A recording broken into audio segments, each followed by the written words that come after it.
My name is Michael Howard, and I am 40 years old, ex-gangster from Indonesia.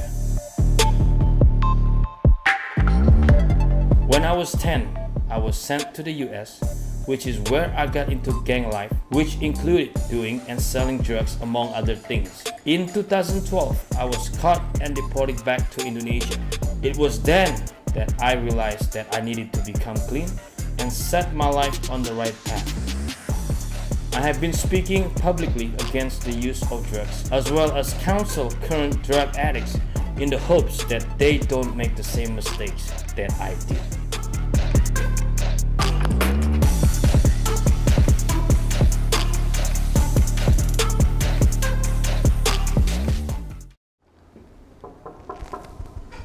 Ya, sebentar. Halo Michael, kenalin Adi dari Asian Boss. Oke. Makasih atas waktunya nih, bisa ngobrol bareng. Santai aja. Masuk. Oke. Banyak yang belum tahu mungkin bagaimana seorang Michael ini bisa menjadi anggota gangster atau dulu berkutat dengan narkoba. Bisa diceritakan nggak awalnya itu seperti apa sih? Ya sebenarnya sih bukan sesuatu yang direncanakan ya. Aku yakin nggak ada orang yang merencanakan untuk menjadi seorang gangster. Itu kan kembali lagi pergaulan, kenapa bisa ke pergaulan, kembali lagi ke keluarga. Ya, segala sesuatu ya, gue percaya dimulai dari keluarga. Merasa seperti anak yang terbuang. Ketika kami pindah ke Amerika, itu sekitar umur 10 aku ya. Berapa lama kemudian dititipkan lagi di tempat teman mama, di kota yang berbeda. Ya Denver, Colorado. Keluarga di San Francisco, saya sendiri di Denver, Colorado. Terus orang di sini bingung dan bertanya, kenapa dititipkan lagi? Jawab mereka, karena kamu bandel, suka berkelahi. Nah, saya pause dulu ya. Suka berkelahi bukan karena gua yang ingin berkelahi. Tapi gini, baru pindah ke Amerika, bahasa Inggris belepotan, rambut belah tengah, celana juga pokoknya gayanya beda sekali. Jadi aku sering dibully. Jadi rambut lu lihat sendiri toh masih belah tengah. Makanya gue kadang-kadang di Amerika tuh masih pas baru-baru datang ke Amerika dibully. Sekarang gini, lama kelamaan kalau kita dibully terus, pasti kan capek ya akhirnya melawan. Situlah mulai berkelahi. Satu perkelahian nggak cukup. Kita menang hari ini, besok dibawa temennya lagi. Jadi ya mungkin orang tua aku jadi khawatir ya boleh dikatakan, jadi worry. Pindahlah, titipin tempat teman mama. Nah, tapi tentunya jauh dari keluarga, ya, saudara, kesepian. Ya, dan gimana ya? Tambah lagi tidak mendapatkan apa yang saya butuhkan dari keluarga. Gimana pun juga dalam masa pertumbuhan, saya perlu perhatian, perlu waktu gitu dari mereka, perlu kasih juga. Karena tidak mendapatkan semua, akhirnya saya mencarinya keluar. Situlah saya mulai terjerumus ke dalam dunia pergaulan bebas, free sex, narkoba, dan banyak lagi masuk geng. Ya. Kenapa saya bisa sampai mau pakai narkoba? Ya itu, pertama awalnya untuk menghilangkan rasa sedih yang ada di dalam diri saya. Yang paling pertama saya gunakan adalah ganja. Ya, banyak orang sudah tahu mungkin ganja itu efeknya kan buat kita tertawa, yang merasa happy, ya itulah. Dan saya suka karena dalam saya sedih. Ketika saya pakai ganja, saya merasa happy. Jadi semua perasaan-perasaan itu hilang, tergantikan oleh ya apa yang saya dapatkan dari ganja ini. Tapi tentunya yang namanya narkoba itu nggak cukup 1-2 kali. Kita akan terus pakai. Dan itu lama-kelamaan itu karena banyak sekali jenis narkoba, otomatis kita juga akan mencoba yang lain. Ya tambah lagi teman-teman, udah deh pas. Jadi hampir semua jenis narkoba sudah saya gunakan di Amerika. Dan itu tidak memberi satu kepuasan. Ya mungkin hanya kepuasan sesaat, tapi beda rasanya dengan apa yang saya cari. Jadi di dalam diri saya ini ada satu sifat mencari apa yang saya tidak dapatkan dari keluarga. Itu kasih, waktu, perhatian. Saya mencari, masuk geng. Karena motonya geng di Amerika itu we are family. Siapa sih yang ada nggak sih orang yang mengajak Michael buat join dengan geng itu, atau itu memang inisiatif Michael sendiri tuh gabung dengan geng Crips itu? Iya, jadi gini, untuk bisa masuk dalam sebuah geng itu kita harus seperti dibawa gitu loh. Harus ada yang ngebawa, yang introduce. Saya pernah masuk penjara anak-anak umur 15 setengah lah. Penjara anak-anak hampir kurang lebih 2 minggu atau 1 bulan. Jadi di situ saya jumpa dengan ya anggota geng ini, ya orang Filipina. Dan dari situ kami mulai berteman. Nah setelah keluar diajak kumpul, ya karena kan udah kenal, jadi ya kita mulai kumpul. Nah di situ pelan-pelan ya mulai berteman dan bergaul dengan mereka. Dan mana akhirnya oke, karena lu udah sering ikut kita, gimana kalau join us? join us as a family. Dulu sempat bergabung dengan geng apa sih namanya kalau boleh tahu? Kita Crips. Jadi kalau di Amerika tuh ada Bloods, ada Crips. Ya, saya gabung dengan mereka. Kami dikasih nomor anggota, ya, dan kami diinisiasi. Itu sudah harus inisiasi. Nah, itu seperti apa tuh inisiasinya? Apakah disuruh melakukan sebuah kejahatan atau ada tanda atau apa gitu? Jadi inisiasi ini, kami diinisiasi harus berantem pertama. Yang paling pertama 5 lawan 1. Ya pasti bonyok ya bro ya. Nah, pasti bonyok ya. 5 lawan 1 nggak mungkin menang. Walaupun kita sudah coba untuk melawan, tetap aja bonyok. Dan setelah itu kita ditandai. Tandanya itu pakai rokok setengah batang, ya ditempelin ke tangan terus dihisap sama mereka. Ya, kita harus tahan ya, ini tandanya kurang lebih seperti ini. Jadi ya, masih ada ya kelihatannya. Dan yang ketiga kita ya harus melakukan apa yang Pak Ketua katakan, istilahnya kayak masih proses kayak dites lah. Kalau Pak Ketua minta kita untuk pukul pala orang dengan botol, ya kita harus pukul. Dia minta kita untuk tusuk seorang, ya kita harus tusuk. Atau ngancurin mobilnya, apa aja. Itu proses tesnya yang harus ya saya lalui. Awal pertama kali saya nusuk orang, itu saya ketakutan. Tapi ya itu salah satu proses yang saya harus lewati bro. Jadi keras juga ya kehidupan di dalam sebuah keras. Hal paling buruk apa yang sampai sekarang tuh masih Michael kenang sebagai hal yang paling buruk yang pernah dilakukan selama di US atau selama menjadi anggota geng itu? Ya mungkin salah satu boleh dikatakan ya nusuk orang. Tapi saya nusuk tidak pernah mematikan. Karena saya tahu itu bukan peperangan saya secara pribadi. Ya mungkin ya salah satu ketua dengan ya itu ada ya beef sendirinya, tapi itu bukan pertarungan saya. Jadi kalau saya nusuk, saya nggak pernah nusuk mematikan. Saya selalu tusuk pinggir perut, kalau nggak di paha, gitu loh. Kalau nggak cuma sat, gitu loh. Agar hanya sekedar dilihat oleh teman-teman, oh iya ini dia udah nusuk orang nih. Jadi seperti apa dulu awalnya kehidupan pertama di dalam sebuah geng itu seperti apa kalau boleh diceritakan? Gue suka banget. Menurut gue fun. Gue seperti mendapatkan keluarga baru. Ya, dan gue seperti mendapatkan apa yang gue tidak dapatkan dari keluarga, yaitu waktu. Ya, apalagi family time, kita sering makan bersama. Pokoknya ya kebersamaan itulah yang buat gue wow berkesan sekali gitu loh. Ya tapi tentunya kalau geng kan pasti kan ya, kegiatannya nggak mungkin yang ya belajar bareng, ya ibadah, pasti kan nggak baik semua, berantem itu sudah sudah melekat di jiwa kami semua. Kita harus berantem dengan musuh kita. Walaupun itu bukan masalah kita ya, karena kita ada di geng itu ya kita harus berantem juga. Narkoba juga ada. Apalagi semakin ya umur semakin bertambah, ya kita semakin menggeluti dunia narkoba, di mana juga akhirnya banyak yang menjadi penjual. Dan bukan hanya narkoba yang kita jual. Pistol. Macam-macam, apa aja pokoknya bisa dijadikan uang. Kalau ini keluarga gua nih, bokap, nyokap, ini adik gua dan kedua anaknya. Jadi adik gua di bawah 3 tahun, lebih muda. Dan ini pas di US ya? Di Amerika. Udah berkeluarga, punya anak 2. Nah pas adik lo sendiri malah menikah, itu perasaan lo gimana? Lo karena lo mungkin nggak bisa datang? Nah, gua ada di Amerika. Oh itu ada di Amerika. Gue emang nggak datang. Tapi lucu nih, gue kenapa nggak datang? Gue sama adik gue janji mau datang. Gue udah beli tiket, udah pokoknya tinggal berangkat. Tiba-tiba berapa hari terakhir itu banyak orang beli narkoba.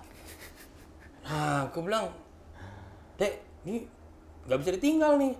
Soalnya kan kalau narkoba gitu, saya nggak mau kasih ke orang. Nanti kliennya malah berhubungan sama gue hilang duit dong.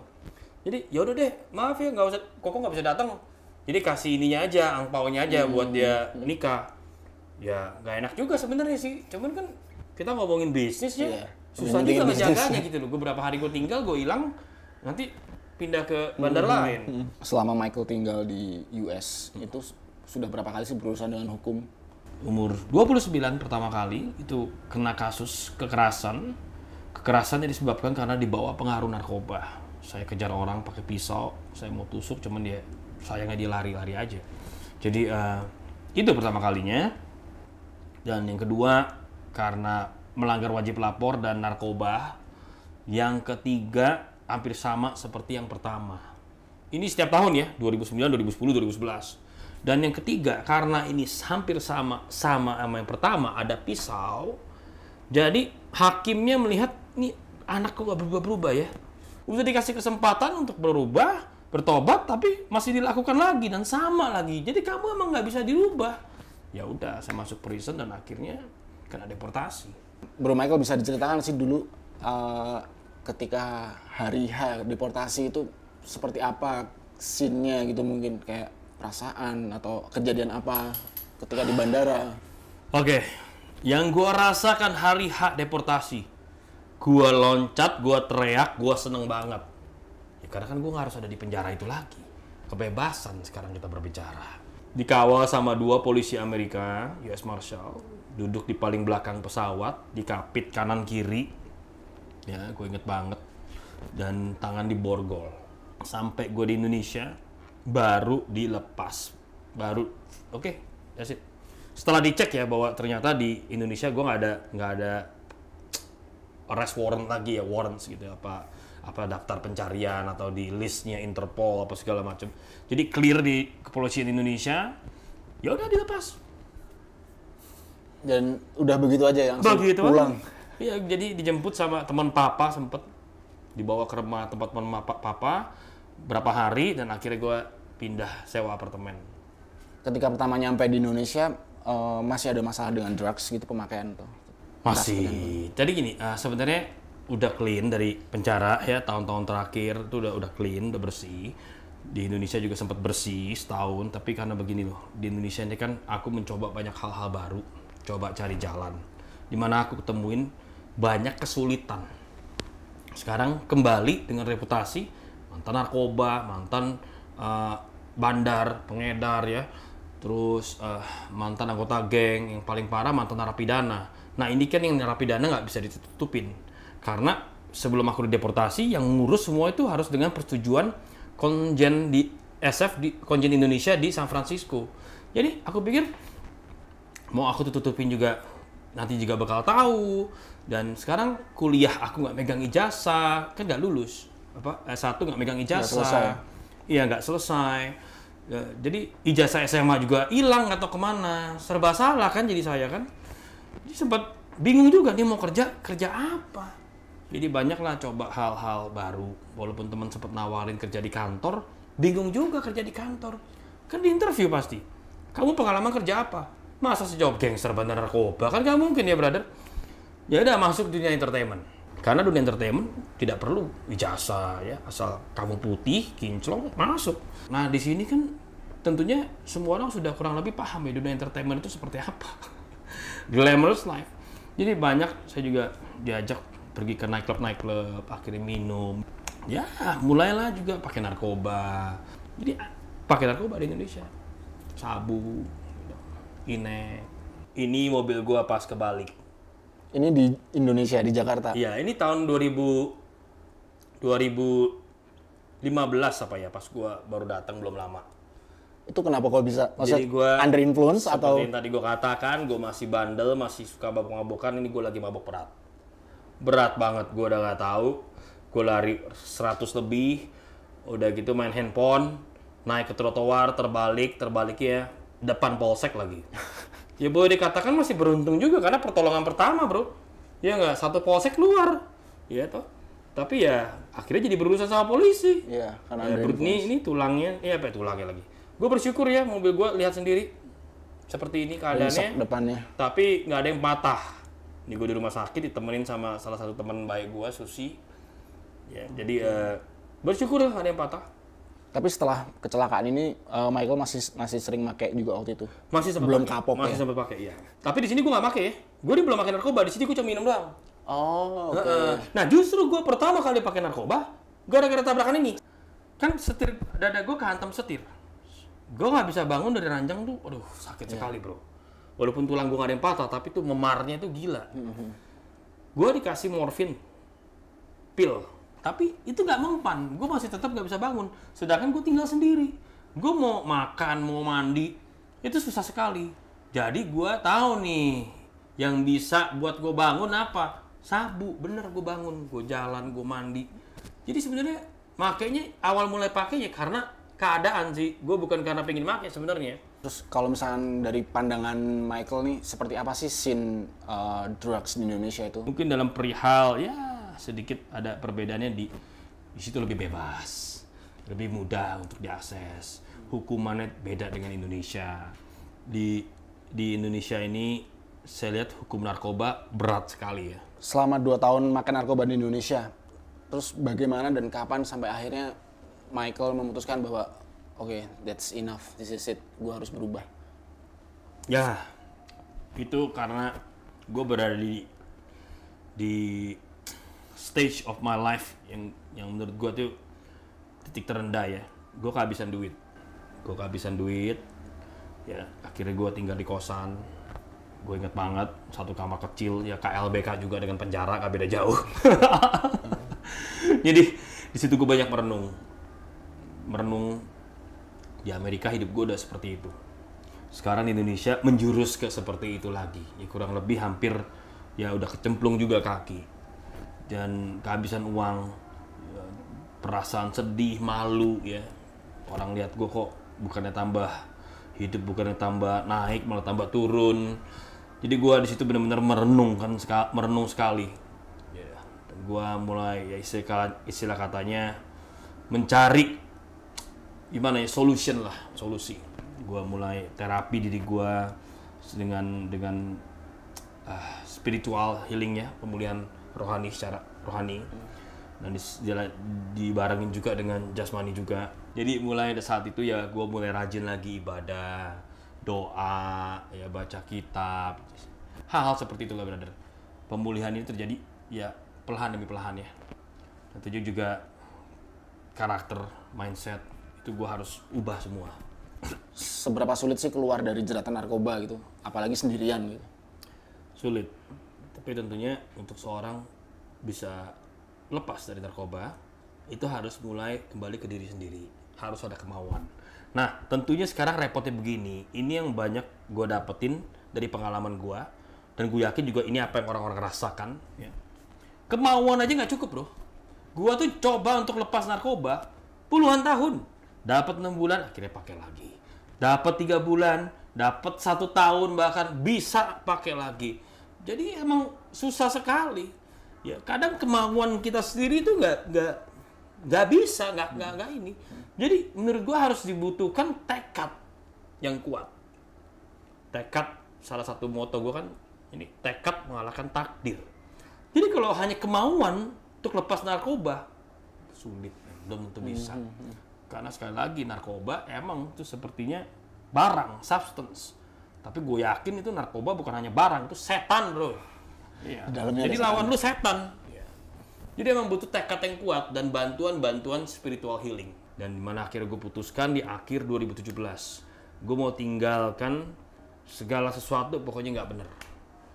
Jadi perempuan, narkoba, nightlife ya, mabok-mabokan, pesta pora, gue tinggalin semua. Dan gue bener-bener komit hidup gue untuk bener gitu loh. Dan akhirnya terjadi satu terobosan di awal 2018, mulai dipanggil ke stasiun-stasiun TV, dan dari situ jalan terbuka untuk menjadi seorang motivator ya. Wah, jadi sekarang bikin kopi ya? Maksudnya itu sangat nggak nyangka sih untuk seorang bisnis Michael kopi. Ya memulai bisnis kopi gitu. Ya, jadi bisa diceritain nggak akhirnya memutuskan untuk membuka bisnis? Karena gue ingin memberi satu pembuktian untuk ya teman-teman di luar situ yang masih terjerumus narkoba, baik aktif pakai atau tidak, ya narapidana, baik yang masih terpidana atau mantan narapidana. Karena banyak diri mereka yang gue dapati seperti apa yang gue alami juga dulu pada saat gue masih aktif-aktif menggunakan narkoba. Gue tuh seperti merasa tidak ada harapan. Gue melihat hidup sepertinya putus gitu di tengah jalan. Nah di sini gue mau bantu beri kepada mereka semua satu harapan dan pembuktian bahwa kalau lo mau berjuang keluar dari kehidupan seperti itu, lo tuh bisa menjadi seorang yang boleh dikatakan ya, somebody gitu loh.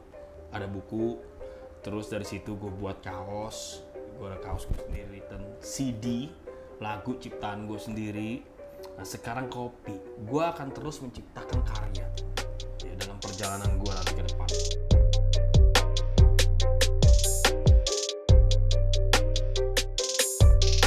Jadi udah berapa lama nih memutuskan untuk terjun ke bisnis kopi ini? Belum lama sih, baru 2 bulan ya. Tapi karena berhubung pandemi ya memang rada ya sedikit-sedikit lah pending. Tapi ya akhirnya launching juga, tapi online. Sebelum dingin, lebih baik buru-buru coba. Cobain ya.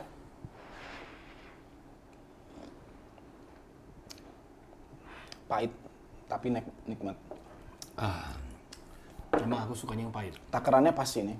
Pas, karena aku yang nakar. Ya mungkin gue selalu minum kopi pahit tanpa gula. Ya mungkin itu menggambarkan betapa banyaknya kepahitan dalam hidup gue.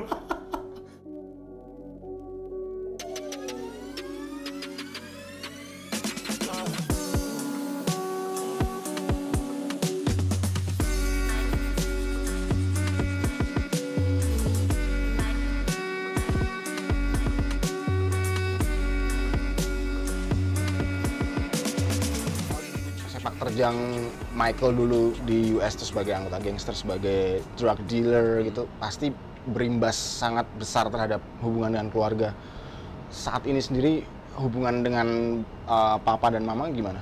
Saya sudah mengadakan pemberesan dengan mereka. Saya sudah mengungkapkan, saya sudah mengutarakan apa yang saya rasakan selama ini, ya, dimana saya benci sekali, ya, dan akhirnya ya setelah masalah itu clear, saya juga akhirnya minta maaf.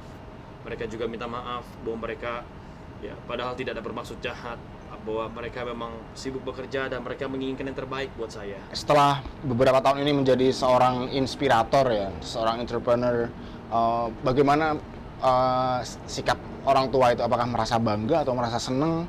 Ya, mama saya sempat mengatakan, sebenarnya dengan melihat kamu bener aja, ya, kalau apalagi bisa melayani, ya, banyak berbagi, itu sudah cukup buat mami papi bahagia.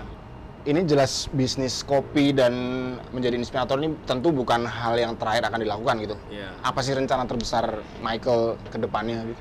Mungkin buka kafe.